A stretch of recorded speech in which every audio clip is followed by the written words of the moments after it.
சங்கீதம் 40 அதிகாரம் 2 பயங்கரமான குழியிலும் உளையான சேற்றிலும் இருந்து என்னை தூக்கி எடுத்து என் கால்களை கன்மலையின் மேல் நிறுத்தி என் அடிகளை உறுதிப்படுத்தி. பாருங்க, நான் செய்தி ஆரம்பிப்பதற்கு முன்பதாகவே இந்த செய்தியை குறித்து நான் சுருக்கமாய் சொல்ல போனும் என்றால், நம்முடைய வாழ்க்கையில அநேக கேள்விகள் நம்மளுடைய வாழ்க்கையில இருக்கும். ஏன் ஆண்டவர் இவைகளை இப்படி செய்கிறார், இப்படி கொண்டு போகிறார், இப்படி ஏன் ஆண்டவர் என் வாழ்க்கையில பண்றாரு, இந்த மாதிரி காரியங்களை தெய்வன் ஏன் என் வாழ்க்கையில அனுமதிக்கிறாரு, ஏன் இன்னும் ஆண்டவர் என் லைஃப்ல ஒரு அற்புதங்களை நான் விரும்புகிற அந்த காரியத்தின்படி செய்யல, இப்படி பல்வேறு குழப்பங்கள் உங்களுக்கு இருக்கும் என்றால், நான் விசுவாசத்தோடு சொல்லுகிறேன், இந்த செய்தியை நீங்கள் கவனமாய் கேட்க வேண்டிய நேரம். அல்லேலூயா. ஏனென்றால் இந்த செய்தியை நீங்கள் புரிந்து கொண்டீங்கன்னா என்ன பாதையில கர்த்தர் இப்ப உங்களை நடத்தி செல்றார் என்பதை நீங்கள் தெளிவாய் அறிந்து கொள்வீர்கள். அல்லேலூயா.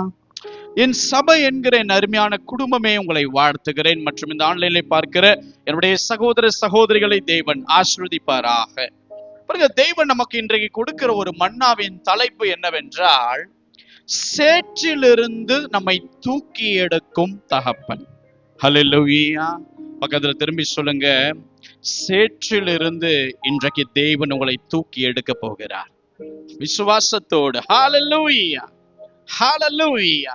என் அன்பு சபையே, இன்றைக்கு நம்முடைய வாழ்க்கை ஒரு பெரிய குழியில போடப்பட்டிருக்கிற, ஒரு நாற்றம் எடுக்கிற ஒரு குழியில விழுந்து போன ஒரு மகனை போல மகளை போல நம்முடைய வாழ்க்கை இன்றைக்கு படு குழியிலே காணப்படுகிறதா? நான் பாழும் குழியில நான் விழுந்துட்டேன், நான் பாழும் குழிகளிலே சிக்கி கொண்டேன், என்னை காப்பாற்ற ஒருவரும் வரமாட்டேங்கிறாங்க, என்னை காப்பாற்ற யாராலையும் முடியாது என்று ஒரு துக்கத்தோடு நம்முடைய வாழ்க்கை இன்றைக்கு காணப்படுகிறதா?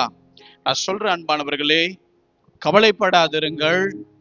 எந்த குழியா இருந்தாலும் சரி, அதிலிருந்து தூக்கி எடுக்க நம்முடைய பரம தகப்பன் நமக்கு போதுமானவராய் காணப்படுவார். அது எந்த குழியில் உங்களுடைய வாழ்க்கை இன்னைக்கு தனிமையாக்கப்பட்டு நீங்கள் விழுந்து கிடக்கிறீர்களோ, உங்களை தூக்கி எடுக்கும்படி ஒருவர் கடந்து வரப்போகிறார். ஹல்லேலூயா, ஹல்லேலூயா. கரை உள்ள ஒரு மனிதனை 1000 பேர் குற்றம் சாட்டலாம்.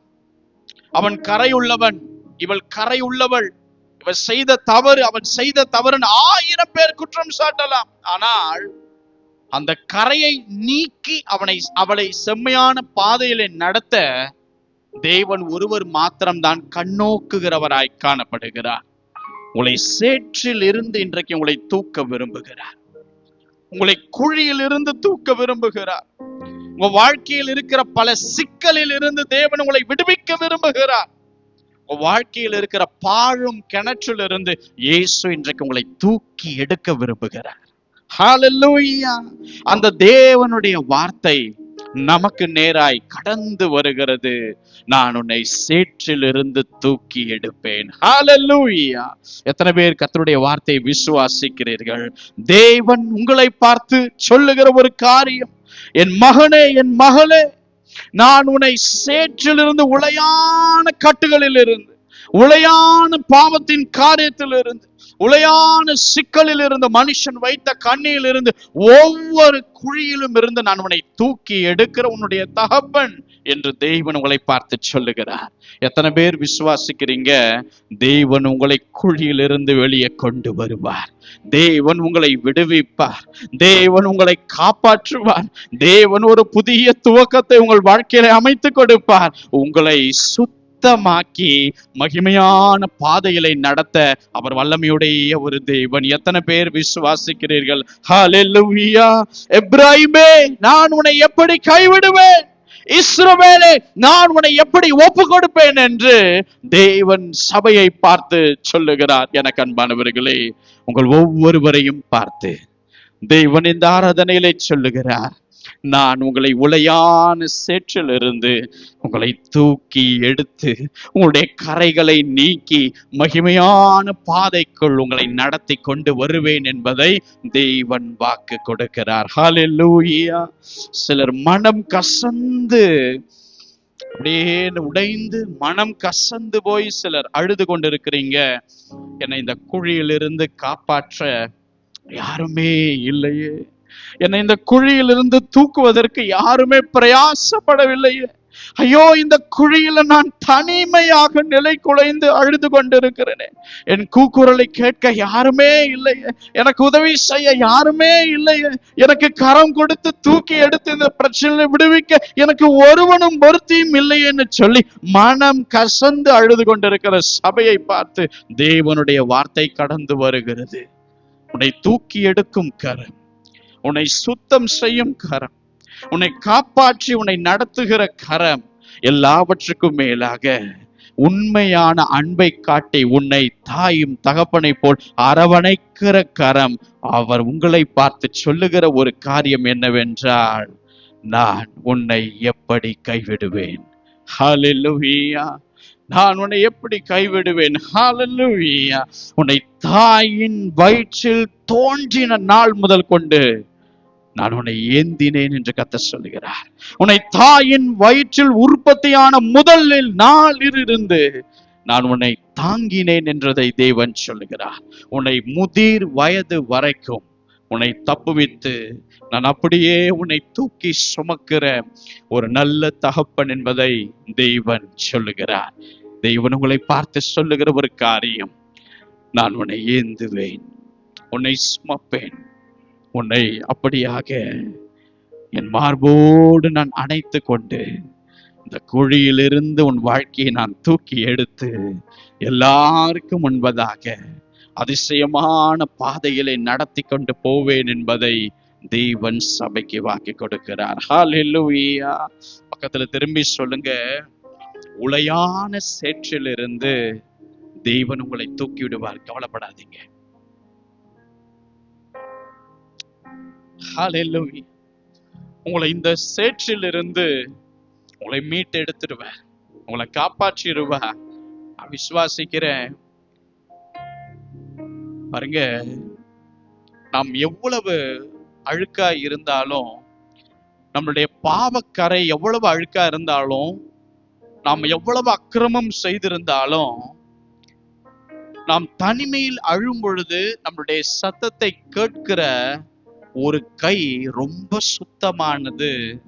அந்த சுத்தமுள்ள ஒரு கரம் அசுத்தமானதற்காக, அசுத்தப்பட்ட நம்முடைய வாழ்க்கைக்காக அந்த சுத்தமுள்ள கரம் குழியிலிருந்து நம்மளை தூக்கி எடுக்க வல்லமை உள்ளது. எனக்கு அன்பானவர்களே, பாருங்க, நம்ம ஒருவேளை எங்கேயோ ஒரு அர்ஜென்ட்டா நம்மளுடைய குடும்பத்துல ஏதோ ஒரு ஃபங்க்ஷன் போயிட்டு இருக்கோம்னு வைங்களேன், எல்லாம் தடா புடால்னு சொல்லி கிளம்பி நல்லா ட்ரெஸ் பண்ணிட்டு மேக்கப் பண்ணிட்டு ரெடியா இருக்கும் பொழுது, நம்மளுடைய வீட்டுல இருக்கிற சிறு வாண்டுகள் பிள்ளைங்க எல்லாம் காவால போயிட்டு ஒரு பாலை தூக்கி போட்டுருச்சு வைங்க, ஏய் நேரம் ஆகி போச்சு கிளம்பு முதல்ல அப்படின்னுட்டு நம்ம சொல்லுவோமே தவிர, இருப்பா உனக்காக அந்த காவா உள்ள கையை விட்டு பால் எடுத்து கிளீன் பண்ணி தரேன், திரும்ப விளையாடு சொல்ல மாட்டோம். ஏன்னா குளிச்சுட்டு ரொம்ப சுத்தபத்தமா நம்ம இருப்போம். நம்முடைய கரம் அந்த டிரைனேஜுக்குள்ள கரம் கைவிடாது.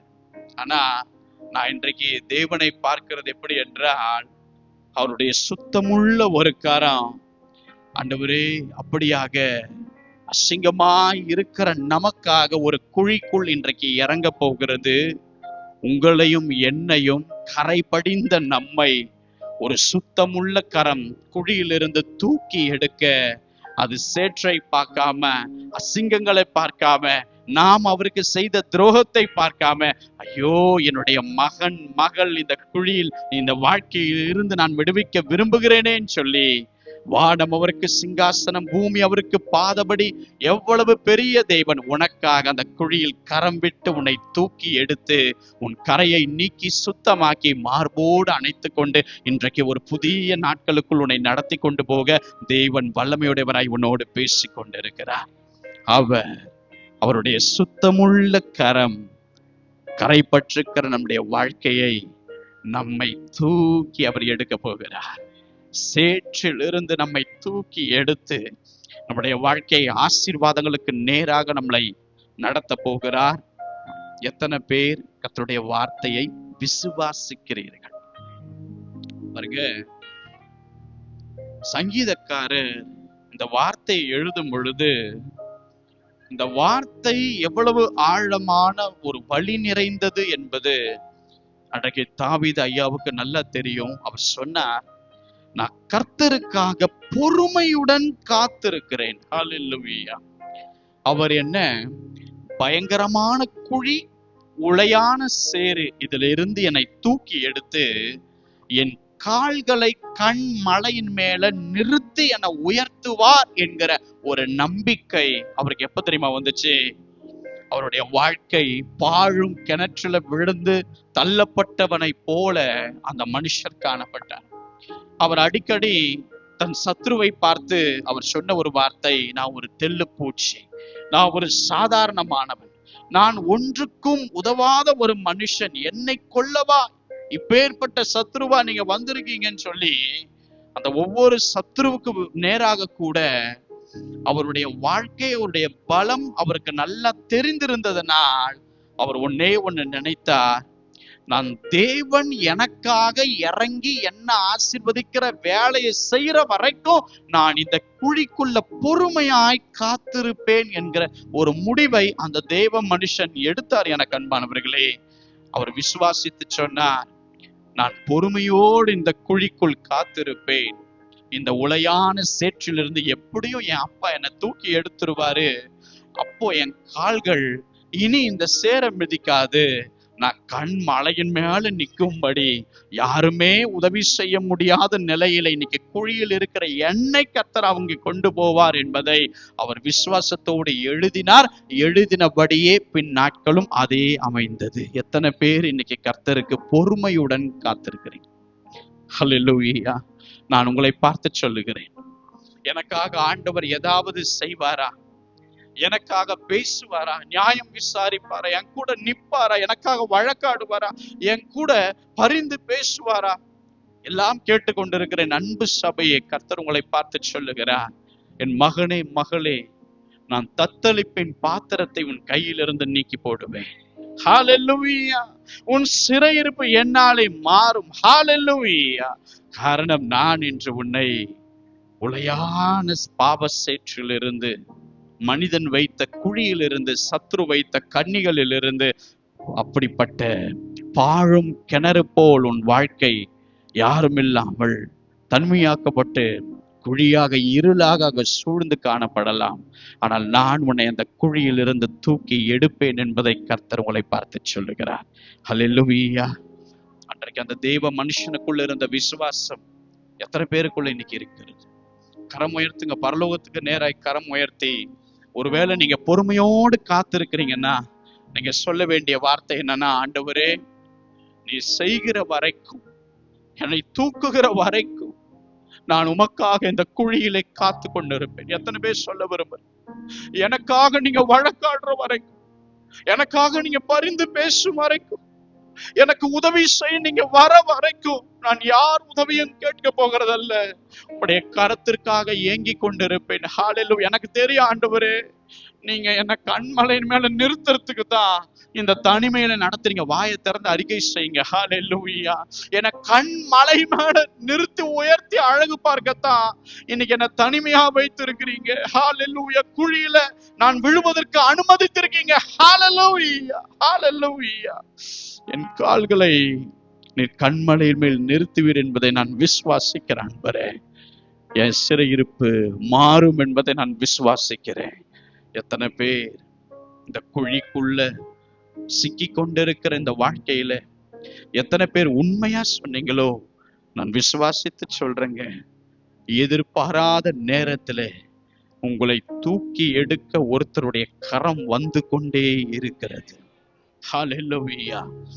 எந்தெந்த பிரச்சனையில சிக்கி இருக்கிறீங்களோ நான் சொல்றேன், உங்களை பார்த்து உங்களை கடவுள் எப்படி அது சிக்கல்ல இருந்து தூக்குவார், வெளியே கொண்டு வருவார் என்பதை நீங்களே அறிந்து கொள்ள முடியாத விதத்தில் உங்களை தூக்கி எடுப்பார். எத்தனை பேர் விசுவாசிக்கிறீங்க? ஹல்லேலூயா.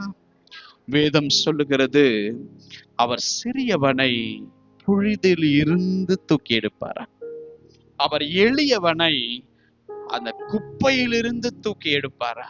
இன்னைக்கு அந்த எளியவன் தான் நீங்களும் நானும். எனக்கு அன்பானவர்களே, நம்மை அநேகர் பேர் நம்மளை பார்க்கும் பொழுது உதாசீனப்படுத்தல. அநேக பேர் பாத்தியா இவன் போனதுக்கு இவன் போனதுக்கு இப்படி அனுபவிக்கிற அப்படின்ட்டு எவ்வளவு பேர் சொல்லலாம். இவ செய்த அக்கிரமங்களுக்காக அந்த பாவம் திரும்பிடுச்சு பாத்தியா அப்படின்னுட்டு அந்த தேர்ட் பர்சன் நம்முடைய வாழ்க்கையை பார்த்து சொல்லி கொண்டு போகலாம். இன்னைக்கு குப்பையில நாற்றம் எடுக்கிற ஒரு உணவை போல வீணாக்கப்பட்ட நிலைமையிலே ஒரு ஒதுக்குப்புறமாய் நம்முடைய வாழ்க்கை இன்னைக்கு இருக்கலாம். ஆனால் தேவனுக்கு தேவை என்னன்னா, அந்த குப்பையில இருக்கிற நீங்களும் நானும் தான் தேவனுக்கு தேவை. ஹல்லேலூயா. இன்னைக்கு சமுதாயத்தினால் ஒதுக்கப்பட்ட நீங்களும் நானும் தான் தேவனுக்கு தேவை. இந்த உங்களுடைய உறவினர்களால அப்படியே உதாசீனப்படுத்தப்பட்டு கைவிடப்பட்டு புறக்கணிக்கப்பட்ட நீங்களும் நானும் தான் கர்த்தருக்கு தேவை. உங்களுக்கிட்ட என்ன விசேஷித்த தன்மை இருக்கு தெரியுமா? சொல்லிக் கொள்வதற்கு ஒண்ணும் இல்லை. ஆனா உலகத்தால் குப்பை என்று நிர்ணயிக்கப்பட்ட நிலையில் நம்முடைய வாழ்க்கை இருக்கும் என்றால், இந்த குப்பைகளுக்காக இயேசு இன்னைக்கு கடந்து வருவார். இந்த குப்பைக்காக தேவன் கடந்து வருவார். அவர் அந்த குப்பையிலே கரம் வைத்து உங்களை தூக்கி எடுப்பார்.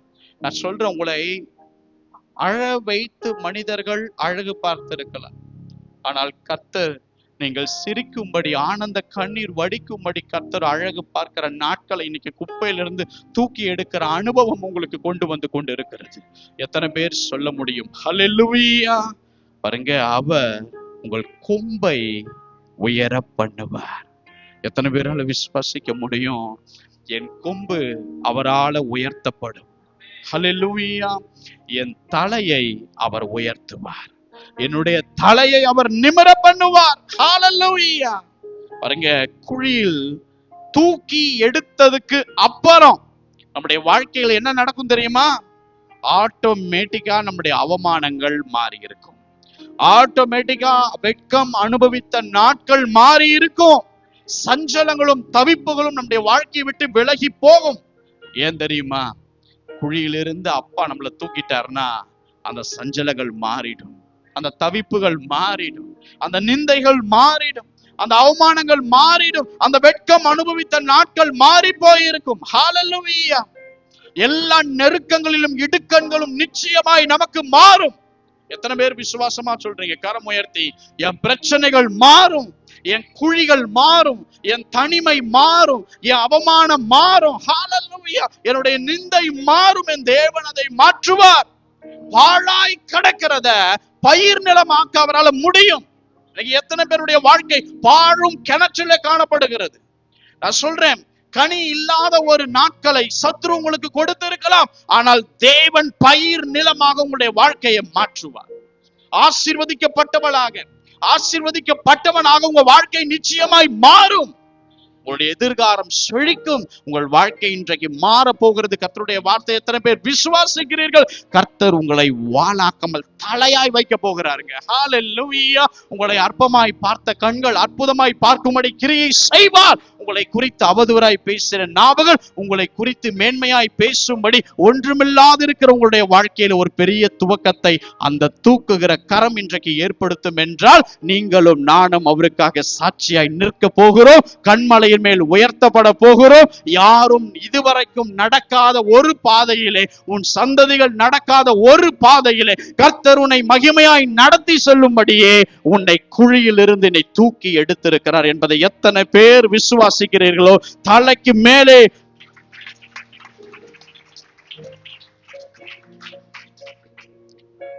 பக்கத்துல திரும்பி சொல்லுங்க, தேவன் சேற்றிலிருந்து உங்களை தூக்குவார்.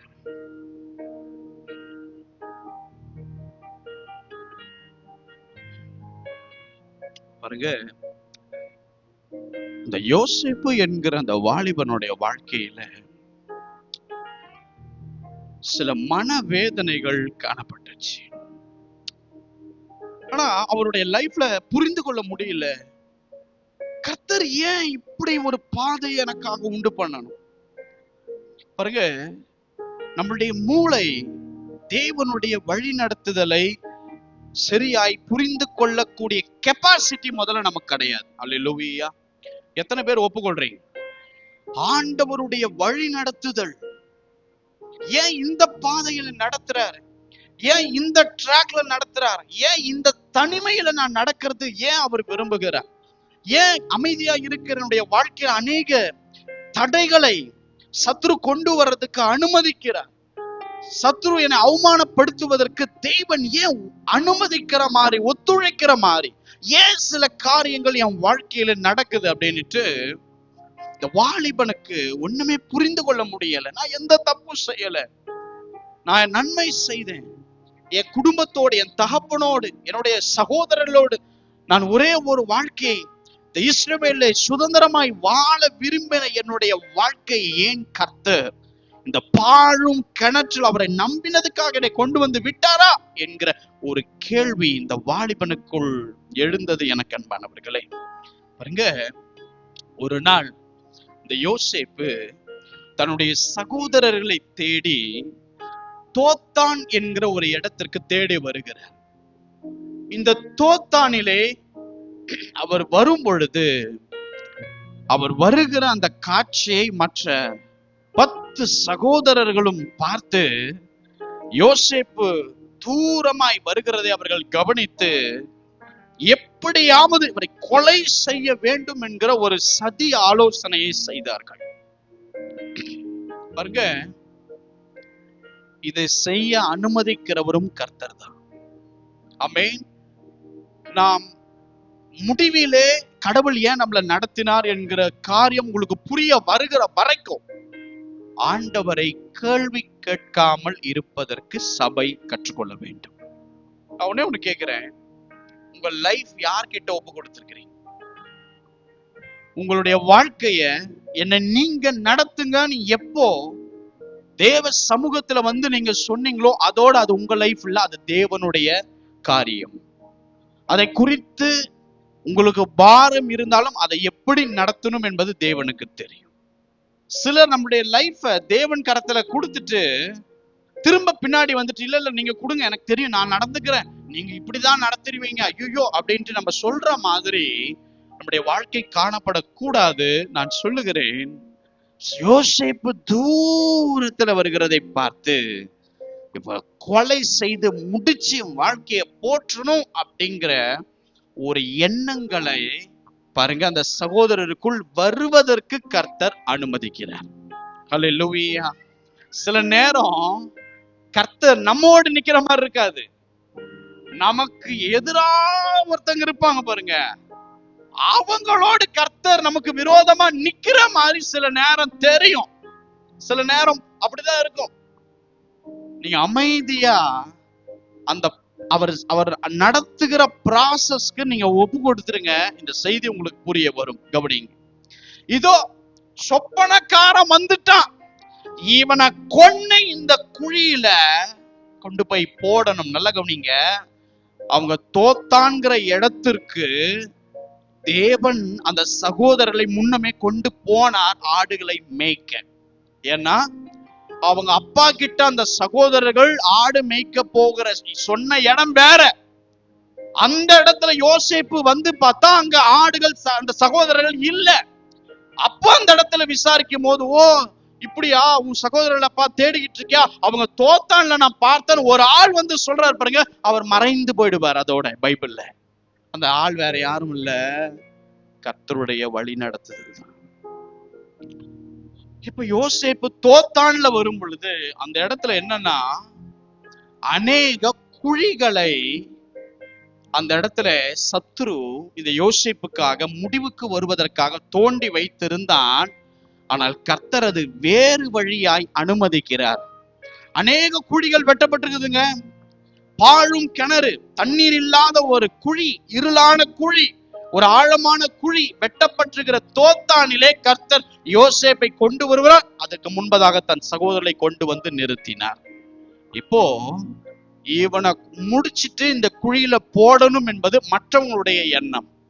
இப்போ கர்த்தர் ரூபன் உள்ளத்திலேயே போய் இறங்கி என்ன பேசுறார் அப்படின்னா, இங்க பாரு, இந்த மாதிரி யோசேப்பை கொலை செய்ய வேணாம், ரத்தத்தை இப்படி சிந்திர வேணாம் அப்படின்ட்டு எப்படியாவது நம்ம தம்பிய அப்பா கிட்ட கொண்டு போய் சேர்த்தரணும் அப்படிங்கிற ஒரு எண்ணத்தையும் ஆண்டவர் ரூபனுக்குள்ள கொடுத்துட்டே இருக்கிறார். அப்போ யோசேப்பை கொல்லாம ரத்தம் சிந்தாம வேணா குழியில வேணா போட்டுடலாமே அப்படிங்கிற ஒரு ஐடியா அங்கே கொடுக்கிறது ரூபன். அதை செய்கிறவர் கர்த்தர். அல்லேலூயா. இப்போ அவர் உடுத்தி இருந்த பல வர்ண அங்கிய கழற்றினார், அந்த குழிக்குள்ள போட்டார்.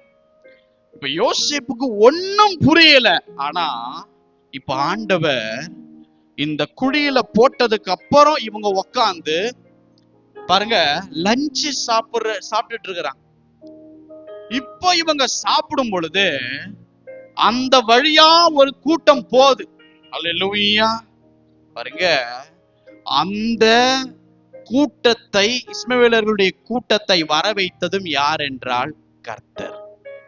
அல்லேலூயா. இவங்க லஞ்சு சாப்பிட இவர் குழியில இருக்க, இஸ்மவேல் இப்படி கூட வர, இப்படி இந்த வழியா பிரயாணம் பண்ண எல்லா சீக்வன்ஸையும் கர்த்தர் அழகா பிளான் பண்ண மாதிரியே நடத்துகிறார். ஆனா குழியில் இருக்கிறவருக்கு இது ஒன்றும் தெரியாது. இப்போ குழியிலே விட்டுட்டு சோறும் தண்ணியும் இல்லைன்னா யோசேப்பு செத்து போயிட போறாரு அப்படின்னுட்டு அவருடைய சகோதரன் யூதா கண்கள்ல ஒரு தயவை வச்சு, இங்க பாரு, இவர் செத்து போனா நமக்கு லாபமே கிடையாது, யோசேப்பு செத்தா உனக்கு எனக்கு என்னையா லாபம், பேசாம 20 வெள்ளிக்காசுக்கு இந்த இஸ்மேல் கிட்ட வித்தா அட்லீஸ்ட் நம்ம 20 வெள்ளிக்காசாவது ஷேர் பண்ணிட்டு போலாம், எதுக்கு கொல்லணும் அப்படிங்கிற ஒரு எண்ணத்தையும் தேவன் யூதாவுக்கு தருகிறார். ஹல்லேலூயா, ஹல்லேலூயா. எத்தனை பேர் ஆமென் சொல்றீங்க? இப்போ எந்த சகோதரர்கள் குழியில போட்டாங்களோ அதே சகோதரர்கள் குழியிலிருந்து தூக்கி எடுத்து இஸ்மவேலிடம் விற்று போட்டார்கள். இந்த சீக்வன்ஸ் நடக்கும் போது இப்ப ரூபன் அங்க இல்ல. ரூபன் அப்படியே தன்னுடைய ஆடுகளை பார்த்துட்டு வர்றதுக்கு போயிட்டு வர்றதுக்குள்ள குழி காலியா இருக்குது. இப்ப ரூபன் வந்து பாக்குறாரு, குழி காலியா இருக்கு, யோசேப்பு எங்க அப்படின்னுட்டு தாம் வஸ்திரங்களை கலற்றி கொண்டு அழ ஆரம்பிக்கிறாரு. சகோதரர்கள் வந்து சொல்றாங்க, ரொம்ப டெம்ட் ஆகாத, அழாத, இப்படி வந்தாங்க, யூதா சொன்னாப்ல இவங்களை 20 வெள்ளிக்காசுக்கு வித்துட்டோம் அப்படின்னுட்டு அந்த ரூபனுக்கு அவங்க சொல்லும் பொழுது, ரூபன் அப்பா நல்ல வேலை, அவன் சாகரத்துக்கு பதில எங்கேயாவது இருந்துட்டு போட்டும் அப்படின்னுட்டு ரூபனும் அமைதியாய் தன் தகப்பனிடத்தில் பொய் சொல்ல ஒத்துக்கொண்டு வருகிறார். பாருங்க, இப்போ இந்த தோத்தானுக்கு கொண்டு வந்தது, அந்த குழிய கர்த்தர் நியமித்து அதுல தண்ணீர் இல்லாமல் வைத்தது, யூதா உள்ளத்துல பேசினது, இஸ்மவேலர்களை வர வைத்தது, 20 வெள்ளிக்காசுக்கு வித்தது, இது எதற்கு என்றால் இந்த குழியிலே அவர் விழுவதற்குரிய காரணம் என்னவென்றால் ஒண்ணுமே கிடையாதுங்க. கர்த்தர் சில நேரம் நம்முடைய வாழ்க்கையில இவைகள் எல்லாம் அனுமதிப்பார். புரியாம இருக்கிறவன் குழிக்குள்ளேயே கர்த்தரை சபித்துட்டு தூஷித்துட்டு போயிடுவான். ஆனா இன்றைக்கு உங்கள் வாழ்க்கையில இவ்வளவு நடந்தும் கர்த்தர் ஏன் இப்படி நடத்துகிறார் என்பதை, அந்த தெய்வீக நடத்துதலை முதல்ல சபை புரிந்து கொள்ளுங்க. நான் சொல்றேன், உங்களை கர்த்தர் தான் நடத்துகிறார். இன்னைக்கு குழியில விழுந்திருக்கிற உன்னை எதற்கு தூக்கி எடுக்கிறதுக்கு முன்னாடி உன்னை எதற்கு இதுல அனுமதித்தார் என்பதை நீ புரிந்து கொள்ள வேண்டும். ஹல்லேலூயா. யோசேப்பினுடைய இருதயம் எவ்வளவு வலி இருந்திருக்கும் கொஞ்சம் யோசிச்சு பாருங்க. சொந்த குடும்பம் குழிக்குள்ள போட்டுச்சு, பரிதாபப்படல, வித்து போடுற அளவுக்கு நான் என்னடா உங்களுக்காக செய்தேன் அப்படின்ற இருதயம் குழம்பி கொண்டு இருக்கிறது. நம்பிக்கை இழந்தவராய் குழிக்குள்ள அவர் நினைத்த ஒரு காரியம் என்னவென்றால், இனி என் வாழ்க்கை இந்த குழியில் முடிந்தது. ஹல்லேலூயா. என் வாழ்க்கை இந்த குழியில முடிந்தது. சரி ஆண்டவரே, சகோதரர்கள் கைவிட்டாங்க, ரைட். நீங்க ஏன் ஆண்டவரே என்னை கைவிட்டுட்டீங்க? சகோதரர்கள் என்னை விட்டுட்டாங்க, ரைட். நீங்க ஏன் ஆண்டவரே என்னை விட்டு போயிட்டீங்க? இதுக்காகவா வாக்குத்தத்தம் கொடுத்தீங்க? இதுக்காகவா என் தகப்பன் என்னை அதிகமா பிள்ளைகள்லயே நேசிக்கிற அளவுக்கு சுதந்திரத்தை எனக்கு தந்தீங்க? இதற்காகவா சொப்பனத்தை கொடுத்தீங்க? இதற்காகவா எனக்கு இந்த விலை உயர்ந்த வஸ்திரத்தை கொடுத்தீங்க? அதே வஸ்திரத்தோடு இன்னைக்கு நான் குழியில் இருக்கிறனே, இந்த வஸ்திரம் எனக்கு அடையாளமா என்ன சிங்காசனத்துல உட்கார வைப்பீங்கன்ற நம்பி நான் சந்தோஷமாய் போட்டு கொண்டு வந்த நான் இன்றைக்கு இந்த பலவர்ண அங்கேயோ கடைசியில புடுங்கிட்டு குழிக்குள்ள போட்டுட்டாங்களே ஆண்டவரேன்னு சொல்லி, எல்லாம் நடக்கட்டும் ஆண்டவரே, நீர் ஏன் என்னை கைவிட்டீர்? அல்லேலூயா. நீர் ஏன் என்னை விட்டு விலகி விட்டீர்? நான் சொல்றேன், அநேக நேரம் கர்த்தர் நம்மளோட இல்லாதது மாதிரியே இருக்கும். நம்ம கேட்கறக்கு பதில் வராமல், மறு உத்தரவு கர்த்தரால கொடுக்காமல் சில நேரம் இருக்கும். நம்ம மூளை சொல்லும், அவ்வளவுதான், கர்த்தர் கூட உன்னை கை விட்டுட்டார், ஆண்டவர் கூட உன்னை விட்டு விலகி விட்டார், ஆண்டவர் கூட உன் பக்கத்துல இல்ல, உனக்கு சொன்னதை மறந்துட்டார் அப்படின்ட்டு நம்மளுடைய ஆத்துமாவுக்கு சில ஆலோசனையை நம்முடைய மாம்சம் சொல்லும். எனக்கு அன்பானவர்களே, பாருங்க, நான் இப்பயும் சொல்லுகிறேன், இந்த குழிக்குள்ள இந்த வாழ்க்கையில சிக்கி ஒளி இல்லாமல் இருளிலே இருக்கிற உங்களை பார்த்து நான் சொல்லுகிறேன், வெளியில் இருப்பவனோடு கர்த்தர் இல்லை, குழியில் இருக்கிற உன்னோடு தான் கர்த்தர் இருக்கிறார். சிக்கி இருக்கிற உன்னோடுதான் தேவன் இருக்கிறார். ஹல்லேலூயா. தனிமையா இருக்கிற உன்னோடு தான் இயேசு இருக்கிறார். உடைந்து போய் நம்பிக்கையற்ற இருக்கிற உன்னோடு கூட தான் தகப்பன் இருக்கிறார். ஹல்லேலூயா. நான் சொல்லுகிறேன், அவர் நடத்துதல் என்னைக்குமே என்னை அழிப்பதற்காக அல்ல என்பதை எத்தனை பேர் உடைந்த உள்ளத்தோடு நம்பிக்கையற்ற நிலையிலோடு நீங்க சொல்ல முடியும்? கரம் உயர்த்தி சொல்லுங்க, என்னை அழிப்பதற்காக கர்த்தர் இவைகளை அனுமதிக்கவில்லை. ஹல்லேலூயா. என்ன காரியம் உங்க வாழ்க்கையில நடந்து கொண்டு இருக்குதோ, கர்த்தரை பார்த்து சொல்லுங்க, எனக்கு ஒண்ணு தெரியும் ஆண்டவரே, ஏன் எதற்கு எப்படின்னு நான் கேட்க தகுதியற்றவன். But I know one thing, என்னை நீங்க தூக்கிடுவீங்கன்னு எனக்கு தெரியும் ஆண்டவரே. ஹல்லேலூயா. பாருங்க, யோசேப்பு தகப்பனிடம் இருந்து பிரிந்தார், சகோதரர்கள் சத்ருவாய் மாறி பிரிந்தனர், குழியில் போட அனுமதியை கர்த்தர் தந்தார், அடிமையாய் கொண்டு போகும்படி யூதா உள்ளத்தில் பேசினார், இஸ்மவேலர்களை வர வைத்தார். இஸ்மவேலர்கள் அங்க இன்னொரு தொகைக்கு எகிப்திலே யோசேப்பை விற்று போடும்படி கர்த்தர் அனுமதித்தார். நான் சொல்றேன், இப்ப போய் பாருங்க, கர்த்தர் யோசேப்போடு நின்னாரா மற்ற சத்ருவோடு நின்னாரா என்றால், பார்வைக்கு யோசேப்போடு கர்த்தர் இல்லை என்றது போல் இருந்தது. ஆனால் நிஜத்தில் கர்த்தர் யோசேப்போடு மட்டுமே இருந்தார். சில நேரம் கர்த்தர் நம்மள சில தனிமையிலே நடத்த விரும்புவார். ஒரு பெரிய குரூப்போட நம்ம இருந்திருப்போம், ஆனா கர்த்தர் தனிமையில நடக்கும் போது அவருடைய அன்பை சில நேரம் நம் ஊக்கமாய் புரிந்து கொள்ள தனிமைகளை நம்முடைய வாழ்க்கையிலே அனுமதிப்பார். அதாவது நாம் சொல்லுகிறது ஒருத்தருக்கும் புரியாத அளவுக்கு நேர்மாறா இருக்கும் பொழுது நம்மளை விட்டு அநேகர் போயிடுவாங்க. அப்ப நம்ம தனிமையா இருக்க மாதிரி இருக்கும் பாருங்க. நான் சொல்றேன், இதுதான் கர்த்தருக்கு தேவை. உன்னை அவர் கரம் பிடித்து வழி நடத்த குழிக்குள்ள யாரும் இல்லைனாதான் அவர் பேசுகிறது உனக்கு புரிய வரும். குழியில 10 பேர் இருந்தானா உனக்கு புரிய வராதுமா. குழிக்குள்ள யாருமே இல்லாத போது அவர் பேசுகிற அவருடைய அன்பு கரம் அனுகிரகம் அப்பதான் சபைக்கு புரிய வரும். நான் சொல்றேன், நல்லா கவனித்து கேளுங்க அன்பானவர்களே. கர்த்தர் யோசேப்போடு நிற்காத மாதிரி, யோசேப்புக்கு சத்துருவா இருந்தவங்களோடு நிக்கிற மாதிரி காரியங்கள் அமையும். ஆனா அதை வைத்து நிர்ணயம் பண்ணிராதீங்க, கர்த்தரும் எனக்கு விரோதமாய் இருக்கிறார் என்று. அல்லேலூயா. அவரை குழியிலிருந்து தூக்கி எடுப்பதற்கு, வாக்கு தத்தத்துக்கு நேரா யோசேப்பை உயர்த்தணும் என்றால் குழி அவசியம் என்பது கர்த்தருக்கு தெரியும். சத்துருக்கள் பகைக்கிறது, அந்த காரியங்கள் வர வேண்டும் என்பது தேவனுக்கு தெரியும். இஸ்மவேலிடம் 20 வெள்ளிக்காசு, இஸ்மவேலர்கள் போய் எகிப்துல பல மடங்கு வெள்ளிக்காசை கொடுத்து வாங்க வேண்டும் என்று தெரியும். அங்கே கரெக்டா போத்திபார வர வைக்க தேவனுக்கு தெரியும். அங்கே அவன் கண்கள்ல தயவு கடித்து முதல்ல வீட்டுல ஒரு வேலை கொடுக்க கர்த்தருக்கு தெரியும். அந்த வீட்டுல இருந்த வேலையை செம்மையாய் செய்த போது கர்த்தர் அந்த மனுஷனோட இருக்கிறார் என்று போத்திபார் இன்னொரு வேலையை கொடுத்து உயர்வை கொடுத்தது கர்த்தருக்கு தெரியும். அவர் செய்யாத தப்ப யோசேப்பு செய்தார்னு சொல்லும் பொழுது அந்த காரியத்தை அனுமதித்தார் கர்த்தருக்கு தெரியும். சிறையிலிருந்து காவல் காக்கிற இடங்களுக்கு கொண்டு போனாங்க, அந்த இடத்திலும் 2 பேரை கொண்டு வரத்துக்கு கர்த்தருக்கு தெரியும். அதுக்கப்புறம் அந்த 2 பேர்ல ஒருத்தன் உயிர் தப்பி வெளியே போகும்போது அந்த பார்வோனுக்கு ஒரு நாள் தூக்கம் வராத பொழுது அவன் அங்கே யோசேப்பை குறித்து சொல்லுவதற்காக தேவன் அந்த குழியில நியமித்தது அன்றைக்கு யோசேப்புக்கு புரிந்திருக்காது.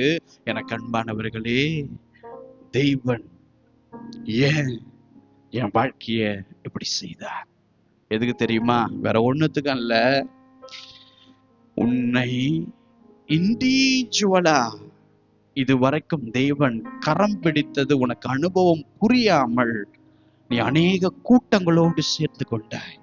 இப்ப அநேக கூட்டங்கள் உனக்கு விரோதமாய் நிற்க நீ தனிமையா இல்லை, நான் இப்பொழுது உன்னோடு இருக்கிறேன் என்பதை தேவன் சொல்லுகிறார்.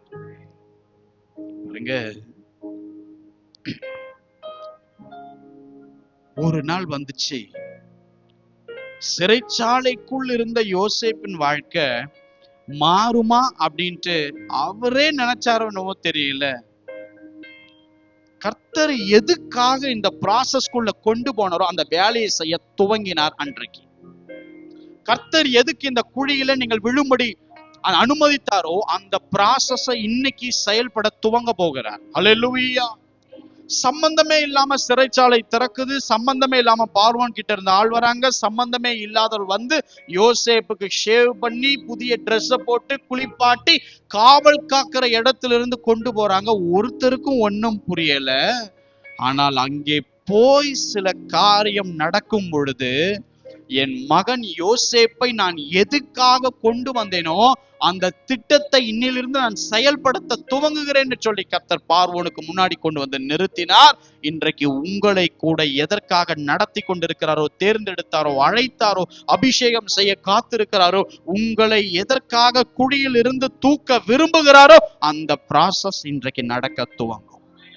கர்த்தர் உங்களை வெளியே கொண்டு வருவார். ஒவ்வொரு பிரச்சனையிலும் இருந்து இயேசு உங்களை வெளியே கொண்டு வருவார். ஒவ்வொரு நெருக்கங்களிலும் இருந்து இயேசு வெளியே கொண்டு வார். உங்களை அழைத்த அந்த தெய்வீக அந்த நோக்கத்தை நீங்கள் அறிந்து கொள்ளும்படி இன்றைக்கு உங்கள் சிறைச்சாலை ஆட்டோமேட்டிக்கா திறக்கும். எப்ப திறக்கும்னு காத்திருந்த நீங்க இன்றைக்கு திறக்கும். ஹல்லேலூயா. வாக்கு தத்தம்னு ஒண்ணு மறந்து ஆத்துமா சொல்லி கொண்டிருந்தது. ஆனால் கர்த்தர் அவருடைய இருதயத்திலே சொல்லி கொண்டால் இனிதான் யோசேப்பின் வாக்கு தத்தம் நிறைவேறும் என்பதை தேவன் செய்தார், சொன்னார். அங்கே தூக்கம் வராமல் பார்வோனுக்கு பண்ணார், இங்கே கொண்டு போனார், அந்த இடத்துல உயர்த்தினார். வாக்கு தத்தம் நிறைவேறியது. அன்றைக்கு யோசேப்புக்கு புரியவில்லை. ஏன் பிரித்தார், பகைக்க உதவி செய்தார், அப்படியாக குழியில போட்டார், விற்றார். இங்க வந்த இந்த இடத்துல ஒரு கெட்ட பேர் வந்து சிறைச்சாலையில இருந்து காவல் காக்கிற இடத்துக்கு போய் இங்க உள்ள வந்து ஒருத்தங்கிட்ட அடி வாங்கி, இந்த ப்ராசஸ் எதுவுமே யோசேப்புக்கு புரியல. ஆனால் இப்ப யோசேப்புக்கு புரிய வருது, என் வாக்கு தத்தம் நிறைவேறுவதற்கு கர்த்தர் என்னை செதுக்கினாரே தவிர இந்த குழியிலே என்னை கைவிடுவதற்காக என்னை தேவன் அழைக்கவில்லை. எத்தனை பேர் ஆமேன் சொல்ல முடியும்? என்னை செதுக்கும்படி கர்த்தர் இந்த பாதைகளை நடத்தி கொண்டிருக்கிறார். எத்தனை பேர் இருதயத்துல கையை வச்சு சொல்ல முடியும், கர்த்தர் என் கூட இருக்கிறார், கர்த்தர் என்னை நடத்த போகிறார், கர்த்தர் என்னை உருவாக்கி கொண்டிருக்கிறார், கர்த்தர் என்னை அப்படியான ஆசீர்வாதங்களுக்கு தகுதி உள்ளவனாய் மாற்றி கொண்டிருக்கிறார். எஸ், எதுக்காக தெரியுமா? பார்வோனுக்கு முன்னாடி கண்மலையின் மேல நான் நிக்கிற அந்த நாட்களுக்குள் என்னை கொண்டு வரும்படி கர்த்தர் சிறைச்சாலையிலிருந்து அன்னைக்கு தூக்கி எடுத்ததை போல இன்றைக்கு என்னை குழியில் இருந்து தூக்கி எடுக்க போகிறார். ஹல்லேலூயா. ஹல்லேலூயா. சேற்றிலிருந்து தூக்குவாருங்க. அப்படியே கைவிட்டு நாரி போய் அழுது உன் வாழ்க்கையை பார்த்து 10 பேர் காரி துப்புவதற்காக தேவன் உன்னை சபைக்கு கொண்டு வரவில்லை. ஆனா இந்த முழு ப்ராசஸும் யாருக்கு தெரியுமா? தெரியும், கர்த்தருக்கு தெரியும். அவர் எல்லாம் தெரிந்த தேவன். ஆனா அந்த குழியில் இருக்கிற அன்னைக்கு சங்கீதக்காரன் எழுதும் போது அவருக்கு தெரிஞ்சிருச்சு, இதுதான் என் லைஃப்ல நடக்குதுன்னு. இன்னைக்கு உங்களுக்கு புரியணும், கர்த்தர் ஏன் இந்த இருளிலே என்னை நடத்துகிறார், ஏன் என் ஜெபத்தை கேட்டு உடனே செய்ய மாட்டார். புரிஞ்சுக்கோங்க, சரியா கர்த்தர் உங்கள் வாழ்க்கையில செதுக்கி சீரமைத்து உங்களை வெளியே கொண்டு வந்து உங்களை அழகு பார்க்க எல்லா திட்டமும் ஆல்ரெடி பிளான்டு. இன்னைக்கு கர்த்தர் உன்னை சேற்றிலிருந்து தூக்குற நாள். தூக்கி எடுக்கும் பொழுது உங்களுக்கு புரிய வேண்டும், என் தகப்பன் என்னை கைவிட்டு விடுவதற்காக என்னை கொண்டு வந்து விடல, அவர் என்னை நிர்மூலமாக்குறதுக்காக நான் அழைக்கல. எத்தனை பேர் உண்மையா சொல்ல முடியும்? நான் பண்ற ஜப, என் கடன் அடையணும்னு ஜெபம் பண்றேன், கர்த்தர் கேட்க மாட்டார். இந்த பலவீனம் போகணும்னு ஜெபம் பண்றேன், கர்த்தர் கேட்க மாட்டார்.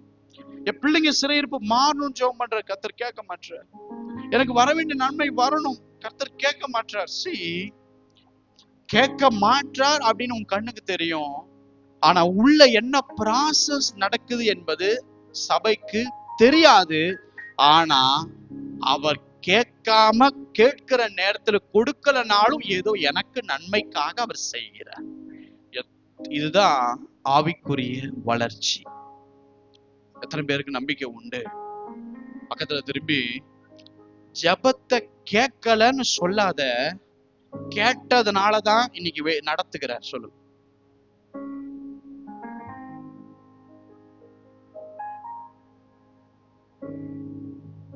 நான் இன்னும் ஒரு உதாரணத்தோடு உங்களுக்கு தெளிவாக்க விரும்புகிறேன். தயவு செய்து இந்த ஒரே ஒரு செய்தி நீங்க விழித்து கேளுங்க.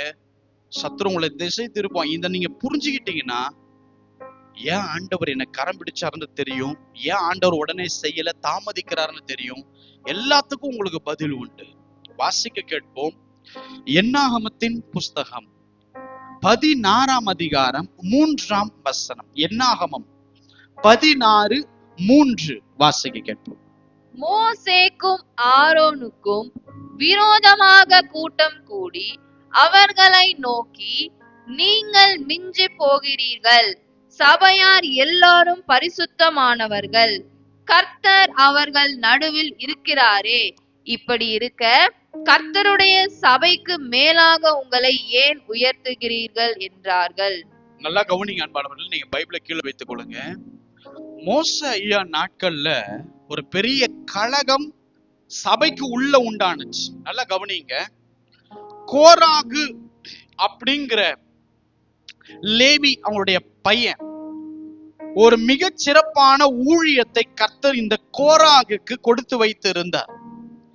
இப்போ இந்த கோராகுக்குள்ள ஒரு பெரிய ஆசை, ஒரு பதவி ஆசை, ஒரு பெருமை, ஒரு தேவன் அவருக்கு கொடுத்திருந்த காரியத்திற்கு அவர் நடத்தப்படாமல் சில மேலான காரியங்களுக்கு தகுதிப்படுத்திக் கொள்ளாமல் கேட்ட காரியம்.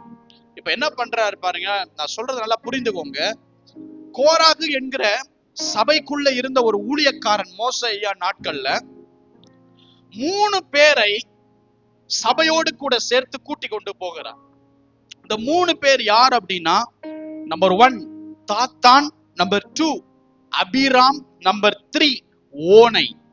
இந்த 3 பேரையும் கூட்டி கொண்டு எங்க போறார் தெரியுமா? இஸ்ரவேல் புத்திரர்களுடைய சபை தலைவர்களை சந்திக்கும்படி போறார்.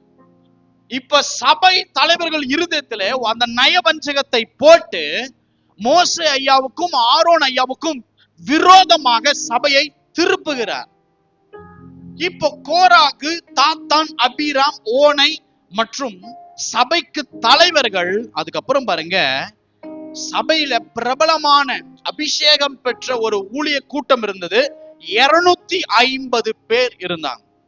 இவங்க எல்லாத்தையும் கோராகு நய வஞ்சகமாய் பேசி சபைக்கு விரோதமாக இந்த 250 பேரையும் இந்த கோராக இந்த 3 பேரையும் கூட்டிக் கொண்டு மோசே ஐயாவுக்கும் ஆரோன் ஐயாவுக்கும் விரோதமாக பேசுகிற ஒரு வார்த்தை என்னன்னா, ஒரு கூட்டமாய் மோசேயாவுக்கு முன்னாடி போயிட்டு அவன் சொன்ன ஒரு வார்த்தை கோராகு, நீங்க மிஞ்சி போகிறீங்க, நீங்க சபையார் ஆல்ரெடி எல்லாரும் பரிசுத்தமானவர்கள், கர்த்தர் இந்த சபை மக்களோடு கூட இருக்கிறார், ஆனா கர்த்தருடைய சபைக்கு மேலாக நீங்க ஏன் உயர்த்துகிறீங்க உங்க நாமத்தை அப்படின்னுட்டு இந்த கோராகு மோசேயையும் ஆரோன் ஐயாவையும் பார்த்து பேசுறார். அதாவது நடக்காத ஒரு விஷயத்தை நடந்தது போலவே சபைக்குள் ஒரு கலகம்.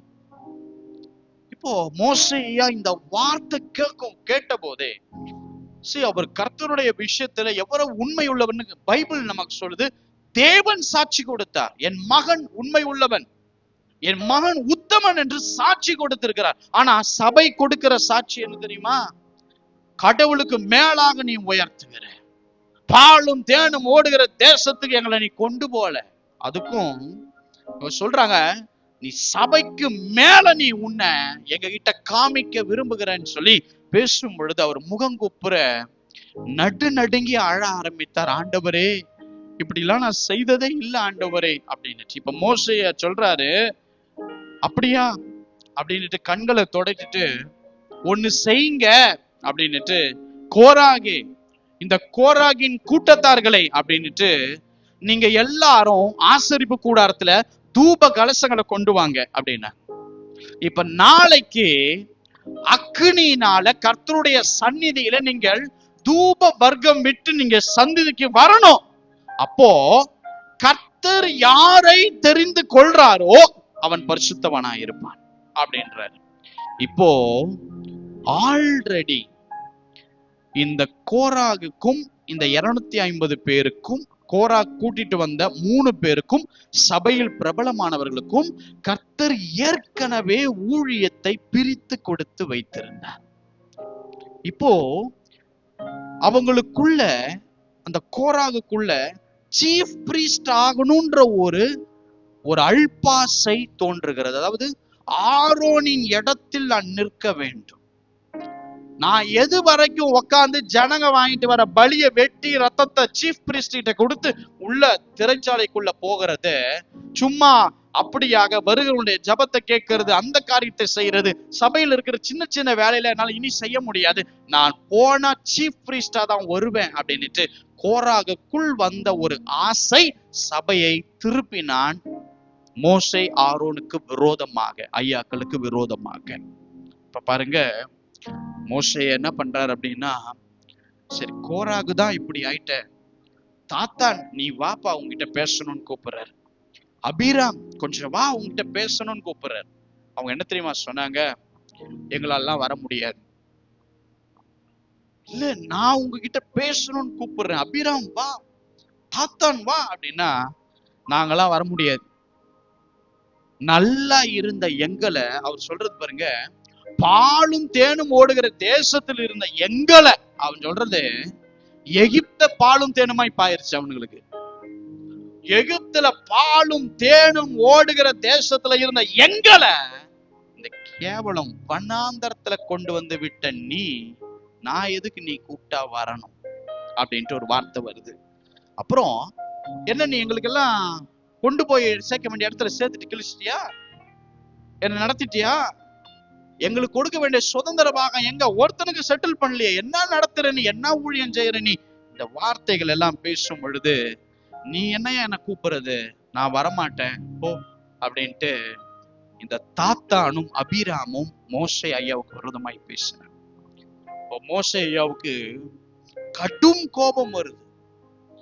இப்போ பெரிய ஆக்கினை வரப்போகுது, இதுல இருந்து இந்த பிள்ளைகளை எப்படியாவது தப்பு வைக்கணும்னு அவர் பிரயாசப்படுறார்.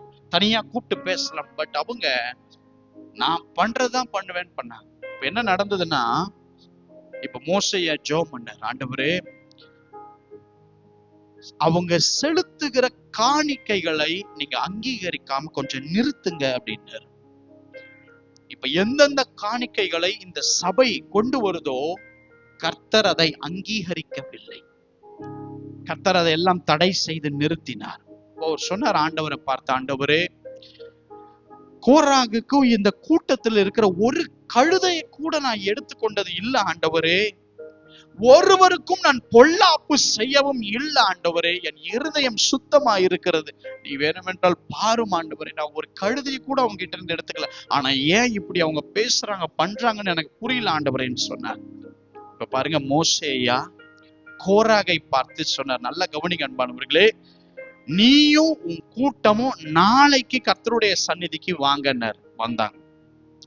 250 பேர் தூப கலசங்களை கொண்டு ஆசரிப்பு கூடாரத்துக்குள்ள வான்னு சொன்னார். வந்தாங்க. இப்ப வரும் பொழுது ஆரோனும் அங்கதான் நிக்கிறார், மோசே ஐயாவும் அங்கதான் நிக்கிறாங்க, சபை நிக்குது, 250 பேர் நிக்கிறாங்க. இந்த நேரத்துல கர்த்தருடைய மகிமை ஆசரிப்பு கூடாரத்தை மூடுது. அல்லேலூயா. மகிமை மூடின உடனே கர்த்தர் சொன்ன வார்த்தை என்ன தெரியுமா?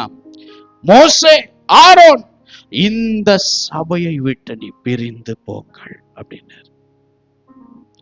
ஐயா ஒண்ணுமே புரியல.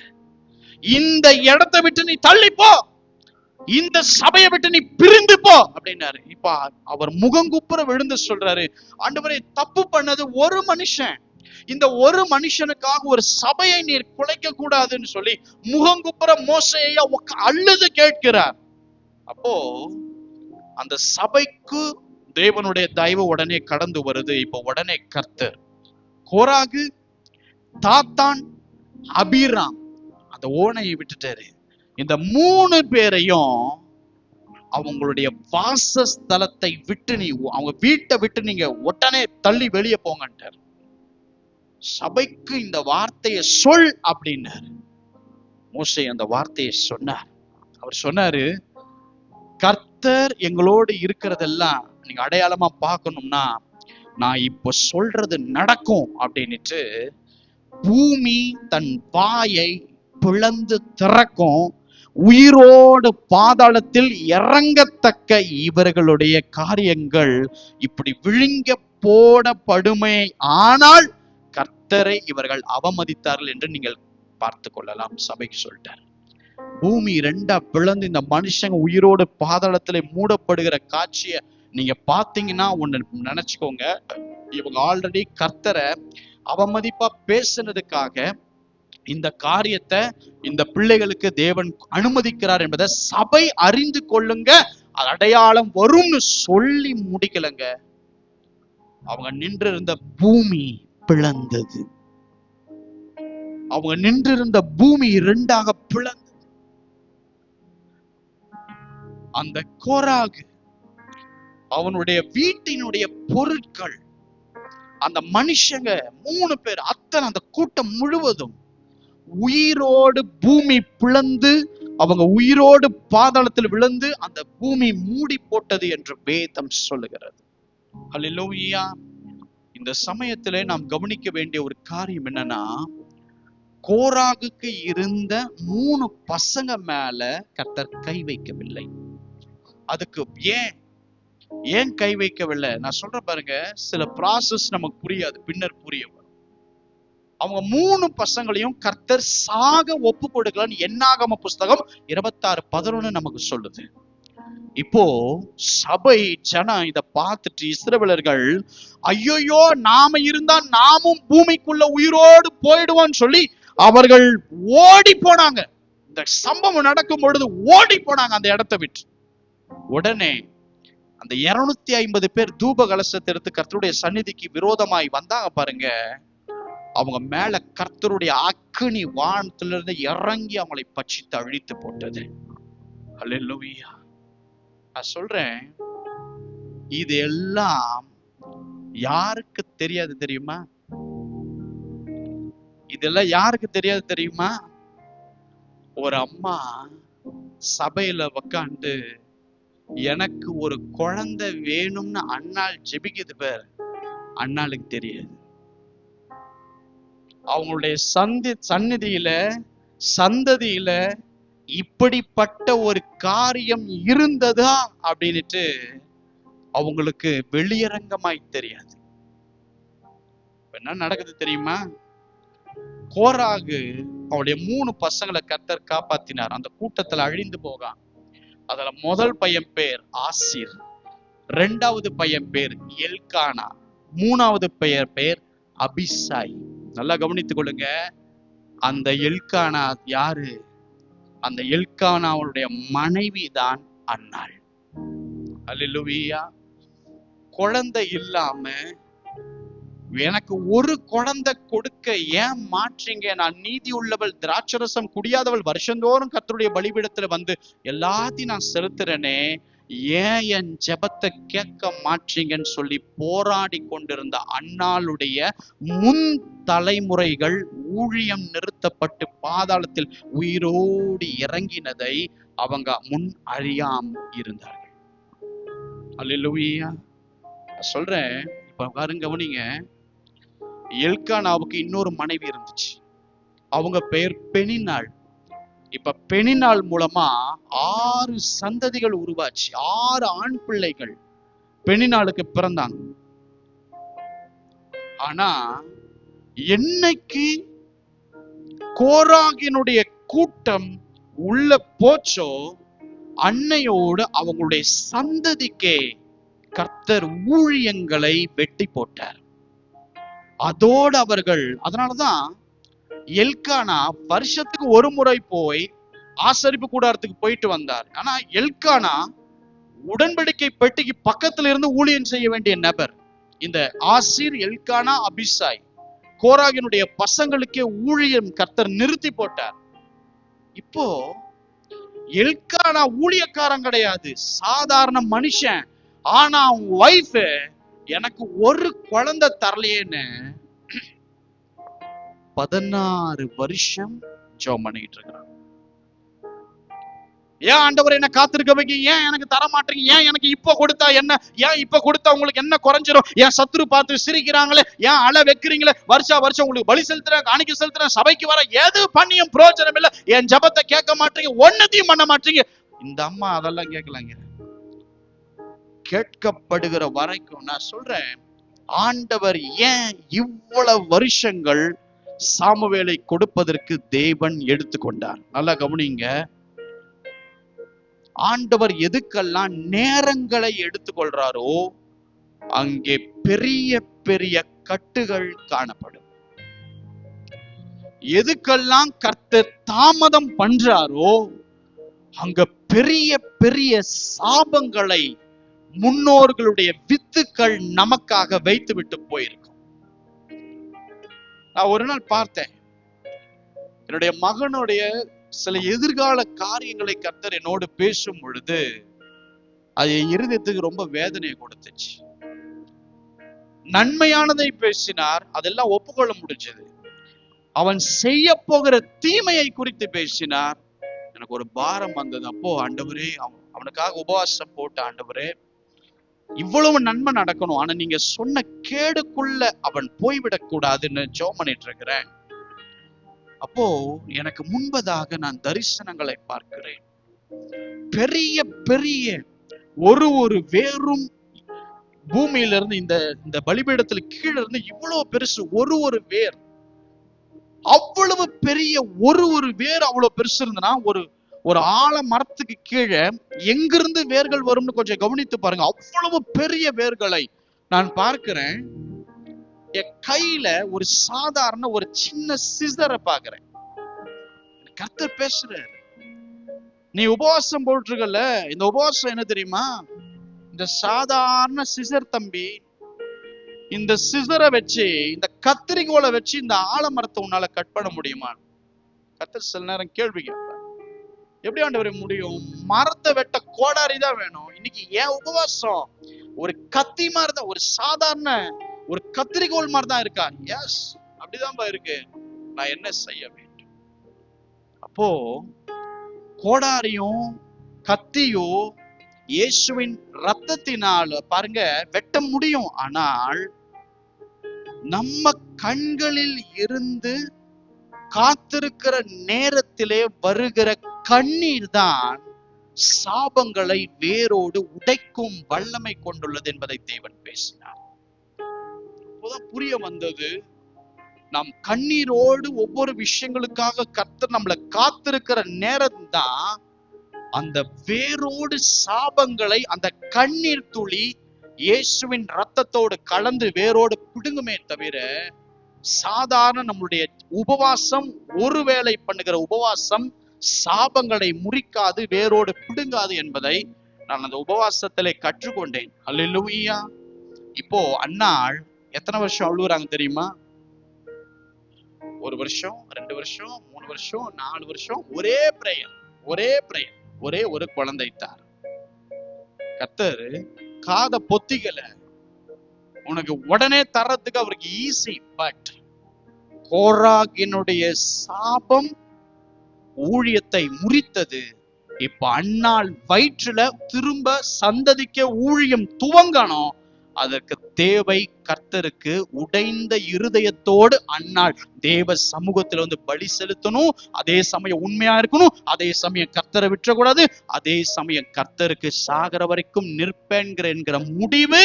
அன்னாளுக்கு குழந்தை இல்லைனாலும் அவள் நினைக்க வேண்டும், அந்த கண்ணீர் அந்த கோராகினுடைய அந்த உயிரோடு பாதாளத்துல விழுந்த அந்த ஊழியத்தை திரும்ப உயிர்ப்பிக்க வேண்டும் என்பதற்காக தேவன் பல வருடங்களாக அன்னாளுடைய ஜெபங்களுக்கு கர்த்தர் நிறுத்தி வைத்தார். ஆண்டவர் நிறுத்தி வைத்தார். அதனாலதான் இந்த விஷயம் தரிசனம் அவங்களுக்கு முன்னாடி புரியாது. இது புரிந்ததுனாலதான் 1 சாமுவேல் 2 அவங்க ஒரு வார்த்தை சொன்னாங்க. என்னன்னா அன்னாள் சொன்னாங்க, அவர் கொல்லுகிறவரும் உயிர்ப்பிக்கிறவருமா இருக்கிறார். அவர் பாதாளத்துல இறங்கவும் அதிலிருந்து ஏறவும் பண்ண வைக்கிற தேவன் அவர்தான். இந்த வார்த்தையை சொன்னதுக்கு காரணம், அந்த எல்கானாவுடைய தகப்பன் கோராகினுடைய அந்த அக்கிரமம், லேவியர்களா இருந்த ஊழியர்களா இருந்த அவங்கள ஊழியத்திலிருந்து வெட்டி போட்டது, கர்த்தர் சமூகத்தை விட்டு பிரித்தது, அவரை உயிரோடு பாதாளத்திலே கொண்டு போகப்பட்டது. ஆனால் பாருங்க, அதே எல்கானா சந்நிதியில அந்த சந்ததி ஜெனரேஷன்ல அவருக்கு 6 பிள்ளைங்க இருந்தது.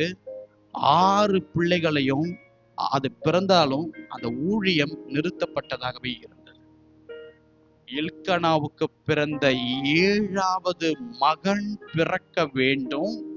அவன் அன்னாளின் வயிற்றிலே உதிக்க வேண்டும். அதனாலே திரும்பவும் நான் ஊழியத்தை உயிர்ப்பித்து யுகா யுகமாய் என் அந்த ஊழியத்திலே பங்கை கொடுத்து நான் அவர்களை நடத்த வேண்டும் என்பதற்காக கர்த்தர் அன்னாளின் ஜெபத்திற்கு உடனே தராமல் அவளுடைய வித்துக்கள் பரிசுத்தமாய் இருக்க வேண்டும் என்பதற்காக கால தாமதம் ஆக்கினாரே தவிர அவளை நிலை குலைய தேவன் விடவே இல்லை. எத்தனை பேர் ஆமென் சொல்றீங்க? கர்த்தர் அன்னாள் கடைசியா அழுத அழுகை அந்த சபையிலே கர்த்தர் அந்த அழுகையை கேட்டார். கர்த்தரால உங்களை பார்க்கும் பொழுது நீங்க அழுதுட்டு இருந்தீங்கன்னு வைங்களேன், இப்ப ஒரு வீட்டுல நீங்க அழுவுறீங்கன்னு வைங்களேன். ஒரு இன்டர்வியூல பார்த்தேன், அந்த மனைவிமார் அவங்க சொன்னாங்க, அவங்களுடைய கணவருக்கு அவங்களுக்கு ஒரு பிரச்சனை ஆயிடுச்சாம் வீட்டுல. அப்போ வீட்டுல உக்காந்துட்டு நைட்டு தூங்கும் போது அழுதாங்களாம். அவங்க வீட்டுக்காரர் நல்லா கொரட்டை விட்டு தூங்கிட்டாராம். 2வது கட்ல தட்டி தட்டி ஆட்டி அழுதாங்களாம். அப்பயாவது குலுங்கி எந்திரிப்பாரு அப்படின்னு. அப்பயும் அவங்க வீட்டுக்காரர் நல்லா கொரட்டை விட்டு எழுதாராம். 3வது நல்ல டைட்டா கட்ல ஆட்டி சினுங்கி அழுதாங்களாம். சத்தத்தை கேட்டாது இவன் எழுந்து அழாத அப்படின்னு சொல்லணும்னு அந்த ஆளு காலையில வரைக்கும் எந்திரிக்கலையா, நல்லா கொரட்டை விட்டு தூங்கினாங்க. அதுக்கப்புறம் இந்த ஆளுக்கு நம்ம அழுகிறதே புரியல, பார்த்தாலும் என்ன செய்ய போறான்னு சொல்லிட்டு கட்டில ஆடுறதை விட்டுறது சினுங்கிறத விட்டுட்டு கண்ணை தொடச்சிட்டு அவங்களும் படுத்து தூங்கிட்டாங்களாம். இந்த மாதிரி சில நேரம் நம்ம அழுகிறது காரியங்கள் பாருங்க. உங்க பிள்ளைங்க ஒரு நாள், என் பையன் ஒரு தப்பு பண்ணிட்டான். அந்த தப்புல எனக்கு சரியான கோவம் வந்துருச்சு, பயங்கர கோவம் புட்டுச்சு, வெளுத்தரலான கோவம் வந்துருச்சு. கிட்ட போனா திடீர்னு முட்டி போட்டு 2 கைய வச்சுட்டு மன்னிச்சிருப்பா ப்ளீஸ்பா அப்படின்ட்டான். மன்னிச்சிருப்பா ப்ளீஸ்பா சாரிப்பா மன்னிச்சிருப்பான். உடனே என் கோபம் போயிடுச்சு. நான் ஏன் சொல்றேன்னா, ஒரு பிள்ளை அழுதுன்னா அப்பாவால் அதை பார்த்துட்டு இருக்க முடியாது. ஆனா கர்த்தர் அன்னாளுடைய அழுகையை அவரால் முடியலனாலும் 16 வருஷம் பார்க்காமலே இருந்தார். ஏன்னா அவர் பார்த்துட்டார்னா என் பிள்ளை அழுதேன்னு கொடுத்துடுவார். சில நேரம் நமக்கு விரோதமாக கர்த்தர் நிக்கிற மாதிரி இருக்கும், நம்ம ஜெபத்தை கேட்காத மாதிரி இருக்கிற மாதிரி இருக்கும். சும்மா எப்ப பார்த்தாலும் காத்துரு உக்காந்துரு.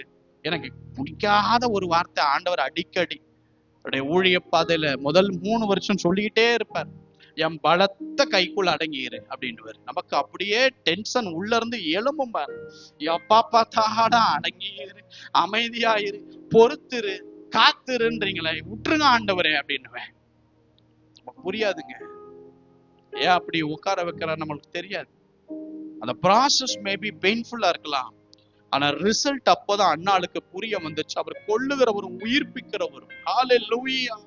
எத்தனை பேர் விசுவாசிக்கிறீங்க?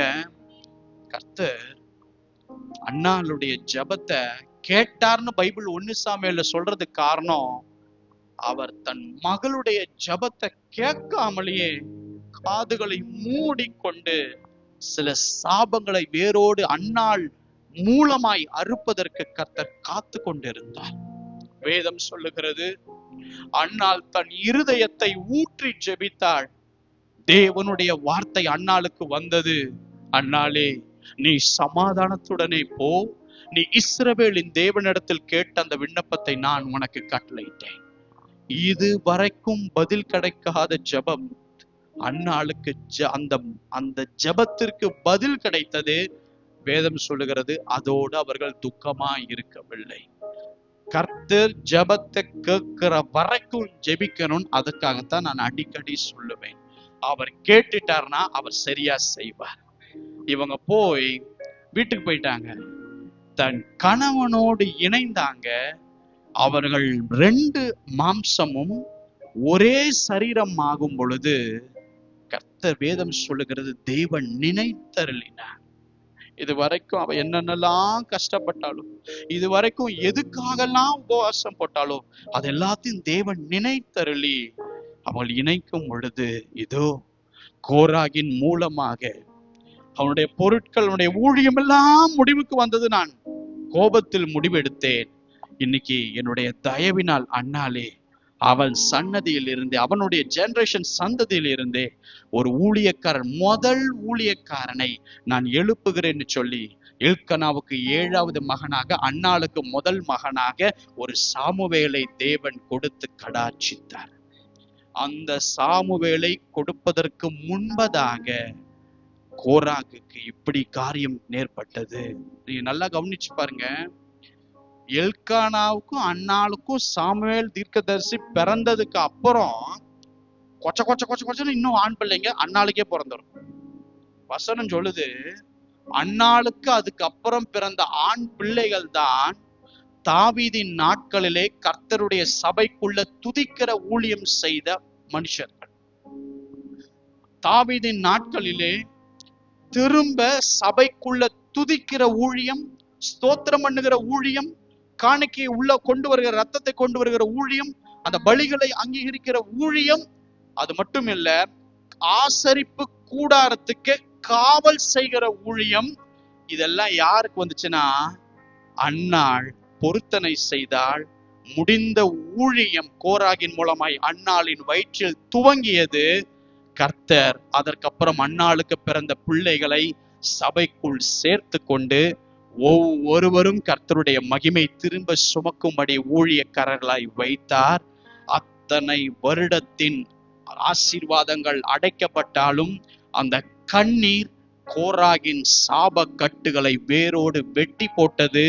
அதற்கு பின்பாக யுகா யுகமாக அன்னாளின் பிள்ளைகள் கர்த்தருடைய சமூகத்திலே ஒரு நல்ல ஊழியத்தை செய்து துதித்து கொண்டு காணப்பட்டார்கள். தேவன் சேற்றிலிருந்து சாமுவேலை தூக்கினார். ஹல்லேலூயா! ஆண்டவர் சாமுவேல் ஐயாவை தூக்கும் பொழுது அகல பாதாளத்திலிருந்து தூக்கினார். கட்டுகளிலிருந்து தூக்கினார், உளையான சேற்றிலிருந்து தூக்கினார். எனக்கு அன்பானவர்களே, எத்தனை பேரோடு தெய்வன் பேசிக்கொண்டு இருக்கிறார். ஏன் ஆசீர்வாதம் வரல? ஏன் இப்போ நடக்கல? ஏன் கர்த்தர் எழுந்தரல? ஏன் அமைதியா இருக்கிறார்?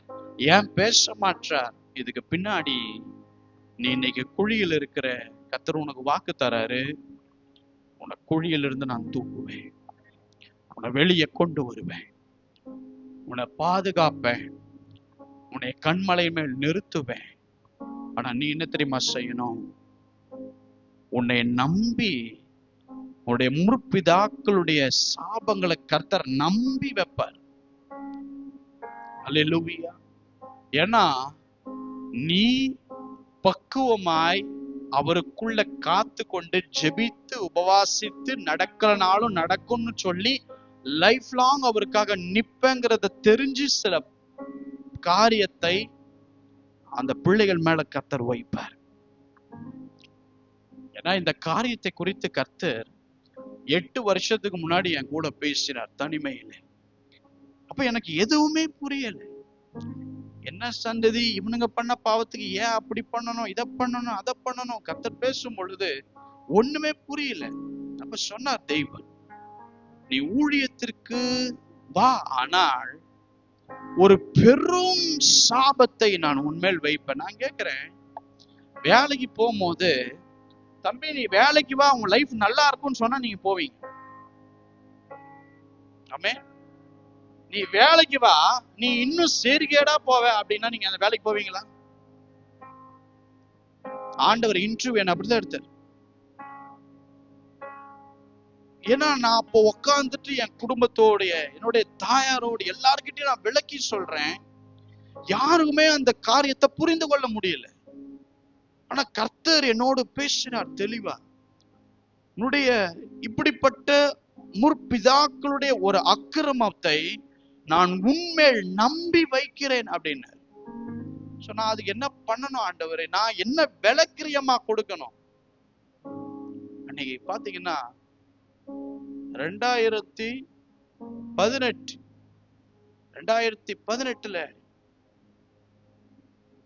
ஆண்டவர் இந்த காரியங்களை குறித்து விளக்கி சொல்லும் பொழுது, நீ பண்ணாததுக்காக ஒரு பெரும் சாபத்தை உன்மேல் நான் கொண்டு வருகிறேன். அக்செப்ட் பண்ணியாச்சு, என்னன்னு தெரியாது. சரி ரைட் ஆண்டவர், நீங்க கூட இருப்பீங்களா? ரைட், அவ்வளவுதான்.